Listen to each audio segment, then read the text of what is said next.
Doutor, não, é só Marcelo, por favor. Tem que ter, né? Boa noite, Priscila, boa noite, André, e ao pessoal que está assistindo. Fico muito feliz pelo convite, primeira vez que eu participo, mas acompanho sempre o programa de vocês. Veja bem, André, eu costumo dizer que eu, como corintiano, eu nem comemoro mais, porque eu vi o Corinthians ganhar tudo. Isso é verdade. Né? Então, chega um momento que eu estou passando o bastão pro meu menino, que tem 4 anos. Tem 4 anos e já viu o Corinthians campeão, acho que 5 ou 6 vezes, né? Então, não estou ligando muito para isso, não. Tá. Né? Mas que a gente torce, claro, mas o time do Corinthians, na verdade, é ridículo. Então, vamos torcer para não cair esse ano. É difícil, né, Marcelo? É difícil. Mas vamos lá, então, falar sobre o que a história toda. André, eu não tô vendo vocês. Você não vai conseguir... Isso que a gente não explicou, desculpa. Você não vai conseguir ver a gente, porque a câmera ela só consegue aceitar a conexão pro Facebook. Então, você ouve, mas não consegue nos ver. Desculpa que eu não avisei antes. Questão técnica aqui. Mas vamos lá. O senhor deve estar por dentro da história do tal da câmera 12, do que está se passando, não só da câmera 12, mas de todas as câmeras. Primeiramente, a pergunta essencial tem diferença, por exemplo, um vereador fazer um pedido, uma solicitação junto à câmera, ou à imprensa, ou um cidadão comum, no caso, um documento, como é uma gravação da câmera, das imagens de câmera de segurança? Existe diferença técnica para isso? Alguém tem mais direito que o outro, doutor? Primeiro, não é doutor e não é senhor. Tá? Vai ser difícil. Bom, tecnicamente, desculpe-me, essencialmente não existe diferença. A gravação, a filmagem, ela se compara a um documento de interesse público. Né? A lei de acesso à informação garante a qualquer cidadão a obtenção dessa gravação, sem até mesmo necessidade de explicar por que está sendo requerida. Né? Isso é um direito. Então, todo direito não precisa ser explicado. É um direito e acabou. Houve a solicitação do vereador João Marcelo, houve a solicitação de vocês, e acho que também do Doni, né? E foi negado. Né? Não, o argumento aí não vem ao caso, né? Mas enfim. Mas, na essência, não existe diferença. Né? O presidente da Câmara, ele é um servidor público e ele está submetido às normas do cargo. E uma dessas normas, além da lei de acesso à informação, a própria lei orgânica do município e também o regimento interno garantem a obrigação dele de disponibilizar essa filmagem. Né? Então, seja ela solicitada por meio de requerimento de vereador, seja ela solicitada por munícipe ou órgão de imprensa como vocês. E no caso, ele se negando, vamos entrar no mérito... A não entrega, né? Vamos entrar no mérito da desculpa, da justificativa que ele deu, para não falar a palavra desculpa, justificativa. Ele se negando a entregar isso, ele estaria ou está incorrendo em algum crime, Marcelo? Veja bem, a situação precisa ser analisada em relação à maneira, ao momento em que vocês e outros solicitaram. Porque, segundo consta, ele informou a vocês que ele teria retirado essa filmagem da empresa responsável e fornecido a outros vereadores. Isso. E ele, então, não teria mais em sua posse essa filmagem. Isso. Não é isso? Isso. Tá, então aí precisa ver o momento em que ele teria, supostamente, se desfeito dessa filmagem. Olha, eu não tenho mais, eu passei para outro vereador, não está mais comigo. Esse aí, sinteticamente, foi a resposta que ele deu para vocês, não é isso? Sim. Então, o que acontece? Isso é uma situação. No entanto, em que pese ao fato de ele não ter em seu poder, no momento em que vocês solicitaram essa filmagem, ainda assim ele tinha a obrigação de requerer à empresa o fornecimento de uma nova cópia. Ah, tá. Né? Porque, vamos fazer uma analogia bem simplista. Se você solicitar uma certidão da Câmara hoje e obtém, você pode solicitar a mesma certidão depois, a Câmara tem a obrigação de fornecer também. Né? Então, não é porque ele não tinha naquele momento que ele poderia deixar de atender a solicitação de vocês.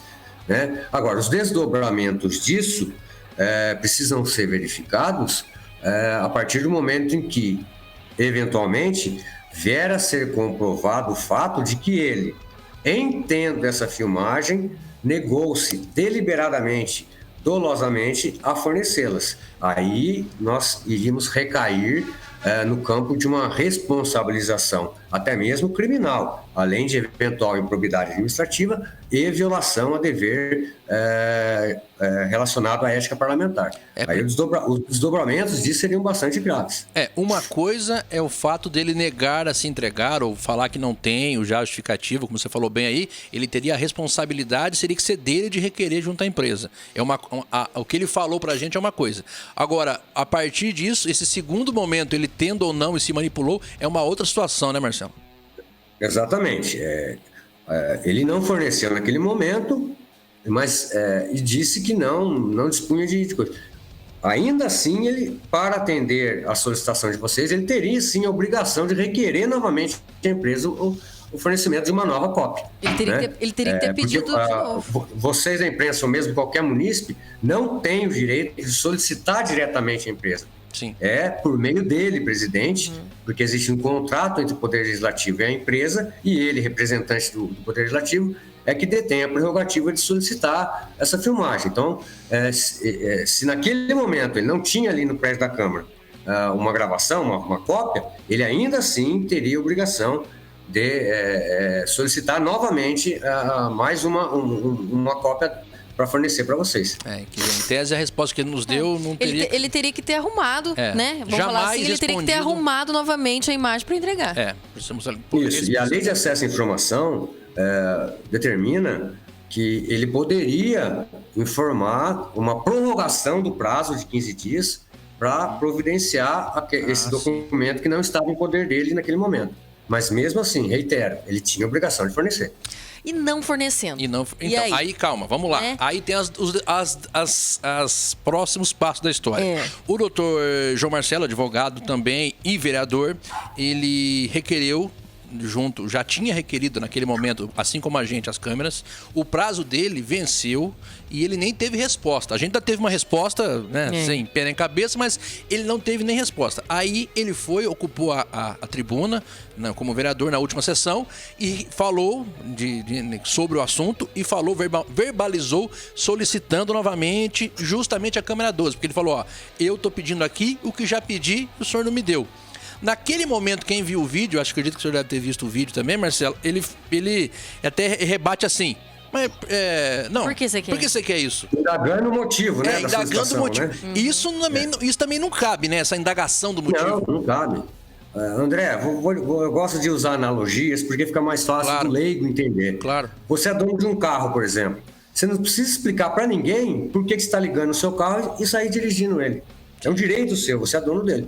E como vereador tem o direito de solicitar isso, ele não precisa explicar o motivo, né? Então, isso revela esse questionamento que ele fez para o vereador João Marcelo, é um ato falho até, né? Revela que ele está preocupado com a situação, com os desdobramentos dela, né? É que eu costumo dizer, esse presidente da Câmara aí não é o Paulo Pinhata, né? É o Paulo Piada, né? Então, fazer o quê?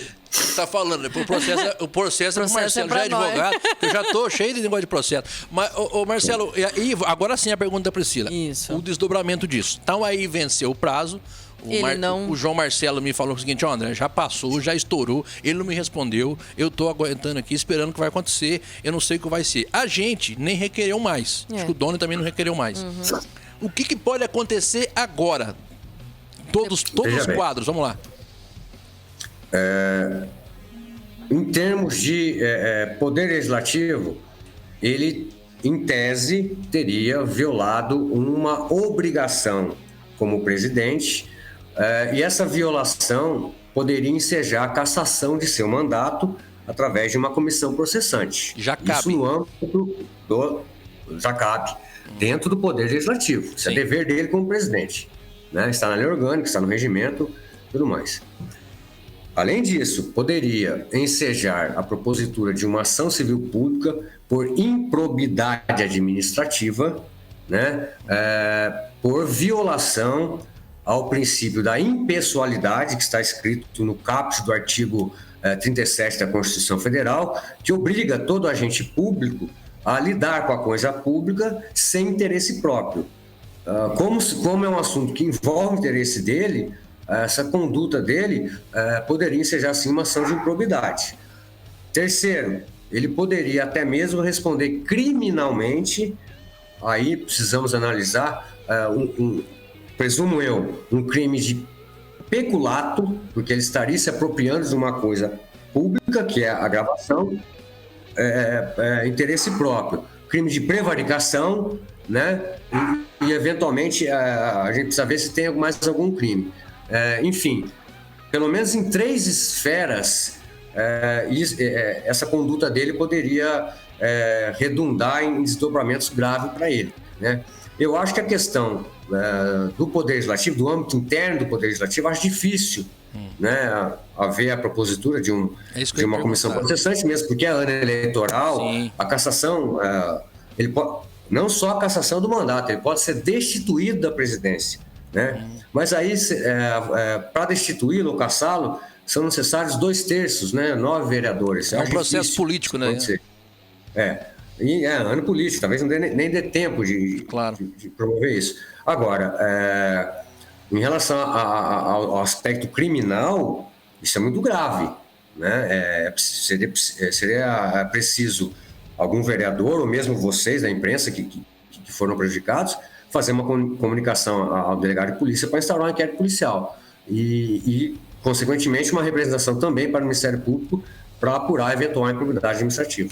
E aí tem mais uma agravante, penso eu, doutor, que é a seguinte: agora, aí após toda a negativa... É o que eu estou falando, eu esqueço. Mas após a negativa da Câmara 12, que ele justificou para o João Marcelo que estaria estragada no primeiro momento, que ele entregou para os vereadores, falou, está estragada. Aí deu todo esse bololô, alguém vazou lá que não estava estragada, levantou-se a lebre, ela não estava estragada, tanto não estava que ela reapareceu lá na empresa. A empresa tornou a entregar todos os materiais, todas as gravações, todas as imagens de todas as câmeras. Tipo, ele manuseou, né? Quer dizer, ficou claro e evidente que foi manuseado. Isso por si só já é o batom na cueca também, né, Marcelo? Não, e eu acho que o fato mais grave disso é que ele está... É um fato envolvendo a vida particular dele, né? No entanto, ele está usando todo o aparato da Câmara para promover a sua defesa, para tentar mascarar esses fatos. Eu acho que aí reside, até mesmo de uma maneira mais grave do que a própria negativa dele em fornecer a gravação, eu acho que mais grave ainda é esse uso que ele está fazendo do aparato do Poder Legislativo para fazer uma defesa sobre um assunto que diz respeito à sua vida particular. Eu acho que isso aí precisa ser analisado de uma maneira muito, muito profunda e ninguém se atentou para esse detalhe ainda. Por exemplo... isso que eu quero saber. Dá um exemplo. O inquérito policial cuja abertura ele solicitou contra... Acho que vocês, né? E também o Doni, né? Se eu não me engano. E depois ele tinha feito também contra os vereadores João Marcelo e Marco. Depois desistiu. Ele fez isso usando a assessoria jurídica da Câmara, papel timbrado da Câmara, né? Sendo que o assunto não tem nada a ver com o Poder Legislativo, né? Então aí também é preciso analisar a conduta dele, a gravidade da conduta dele, e ninguém, eu acho que ainda se atentou para isso, né? Além uma conduta que gera 2 frentes de desdobramentos. A primeira em relação à recusa no fornecimento e a segunda em relação ao uso que ele está fazendo da máquina pública em benefício do seu interesse particular. O Ministério Público, como órgão, entre aspas, bem aspas, e bem leigo que eu sou, como fiscalizador nesse momento, ele tem que ser provocado para um tipo de atitude como essa, ou ele pode, vendo essa situação exposta na imprensa, pode requerer alguma coisa? Qualquer autoridade pública, ela age de 2 maneiras. De ofício, ou seja, quando ela própria toma conhecimento do fato e determina a instauração de algum procedimento investigatório ou processual, ou age mediante provocação, né? A partir do momento que se faz uma representação ao Ministério Público, ele é obrigado a apurar o fato. Ele pode compreender que não houve irregularidade nenhuma, mas a apuração é obrigatória a partir do momento que há a representação, né? nesse caso específico, desses fatos todos aí, acho que muito difícil que haja a iniciativa do Ministério Público seja de ofício, espontânea. Eu acho que é preciso provocá-lo para que ele adote essa providência. Tá ok. Bom, da minha parte, eu acho que era só isso. Eu agradeço mais uma vez a disponibilidade nesse horário, tá aí nos recebendo, nos atendendo do seu home office, meu caro Marcelo Piscinin. Não fale home office, porque o brasileiro deturpa tudo, né? Home office não é trabalho em casa. Home office é a parte da casa que tem um escritório. Verdade. Vai estar certo. Muito obrigado e agora, assim que fico feliz de saber que o senhor nos assiste sempre. Isso aí já sempre vai ser muito bem-vindo aqui quando solicitado. Vou sempre consultá-lo, meu caro Marcelo, sem falar doutor. Isso, obrigado, agradeço, estou à disposição. Fico feliz pela participação e desejo sucesso a vocês que vocês merecem. Obrigada. Valeu, Marcelo. Boa obrigado. Noite. Tá, então a participação do Dr. Marcelo